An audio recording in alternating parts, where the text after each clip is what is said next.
Welcome to season 2 of what was Lessons from the Boot, but is now my brand new rebranded podcast, Spritz of Wisdom.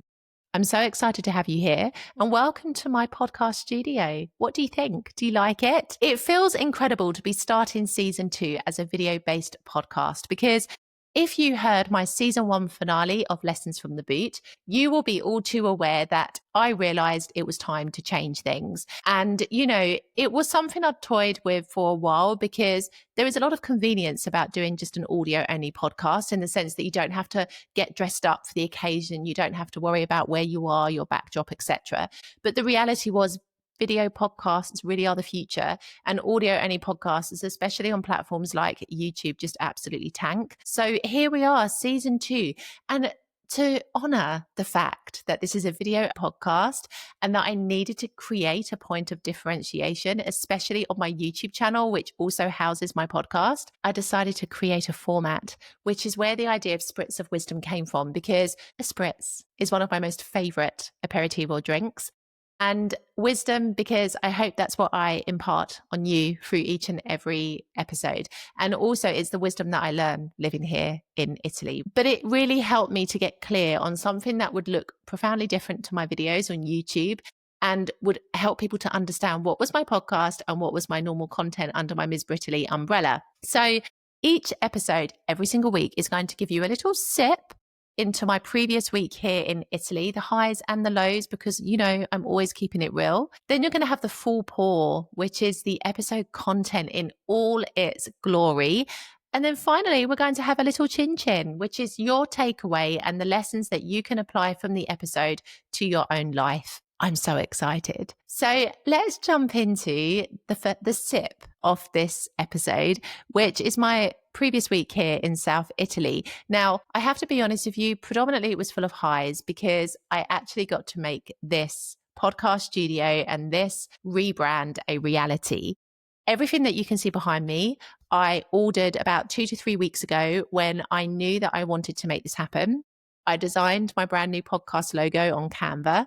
And slowly but surely, I was putting the pieces together of this jigsaw puzzle for this rebrand to make it become a reality. And now I'm sitting here recording and I'm so happy and excited that it's all come together. I'm also really excited because I got super lucky because of the time of year. We're in October. Everybody's thinking about autumn and Halloween specifically. Orange is everywhere. It seems to be a hot color for the autumn, but it meant that I found it so easy to buy all of the accessories and the things that I wanted for my studio because everywhere I looked, there was something orange. So this was a huge high for me this past week, actually making this a reality. And also realizing that you've got to shake things up sometimes, which is what we're going to be talking about in today's episode. Any lows from the last week? I would say I have felt a bit overwhelmed.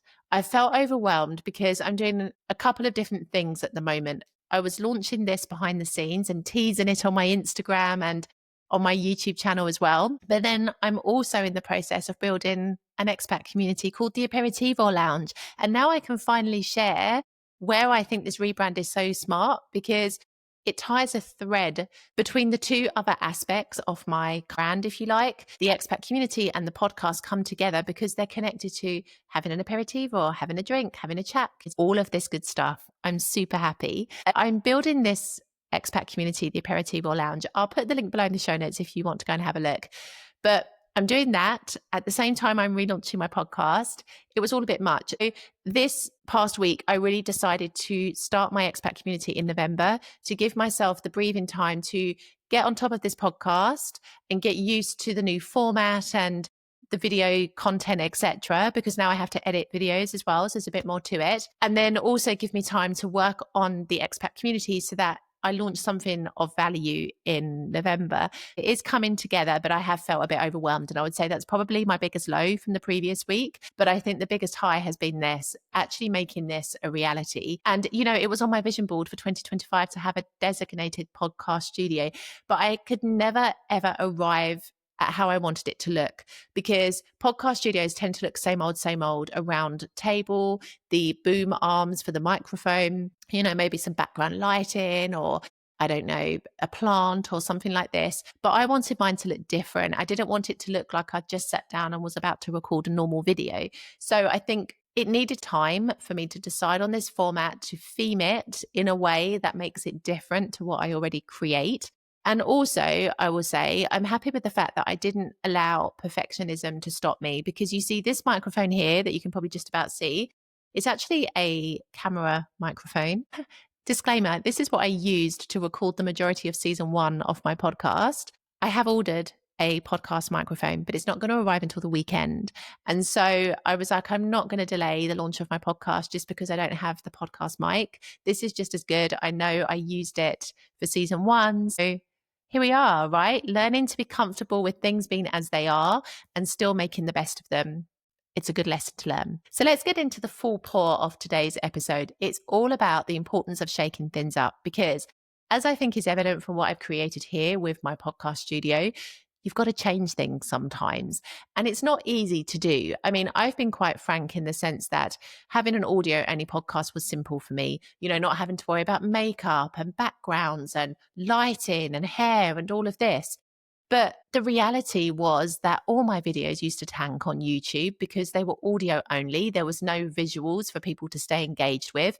YouTube is a visual platform. And even on Spotify, it didn't really used to do that amazingly well, because I feel like Spotify is also transitioning more into video formats. So the clues were there all along that I needed to do this, but you get comfortable, right? And I think it was the final push I had from a woman who's like a mentor to me, Jade Beeson. She's fantastic. She's like a real marketing guru. She did an audit of my YouTube channel and she was like, you've got to change the format of your podcast. You've got to move to video only because these videos are letting your entire channel down. And I was like, okay, I'm listening. Let's do it.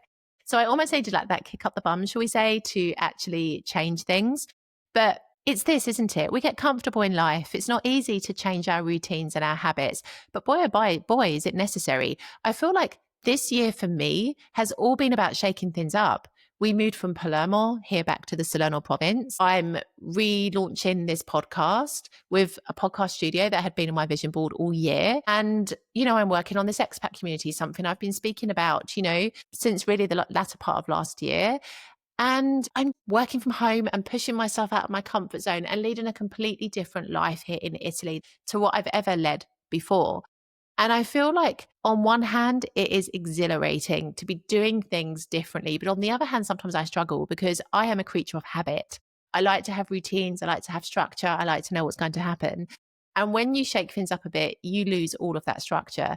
However, it reinvigorates you and you realize that the direction you end up going in is often the one that you were meant to go in all along. I always remember this expression. And I think whenever you are in a moment of doubt about, what you need to do in your life differently and what you could potentially improve by changing something, nothing changes if nothing changes, right? I think the biggest mistake that people make is that they get comfortable. I'm uncomfortable with being comfortable. However paradoxical that might sound, I am, because I know when I'm comfortable, it's a problem. I'm complacent. I'm not growing. I'm stagnating. And so I almost need to feel a little bit of friction, a little bit of discomfort to make me understand that I'm growing and that I'm learning and that I'm evolving.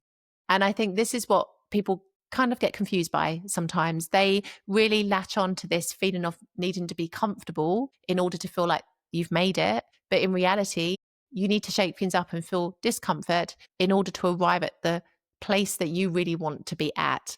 And I think, when you decide to make a big change in your life, like for example, living here in Italy, if this is on your kind of to-do list and this is the reason why you listen to this podcast, you realize that you will have to shake things up a bit if you want to have a successful life here. I think the people who struggle the most in this country are the ones who are afraid of change. And change is a reoccurring theme on this podcast for a very good reason, because if you don't change, you restrict your capability to achieve things, to grow, to develop, and to become a better person ultimately.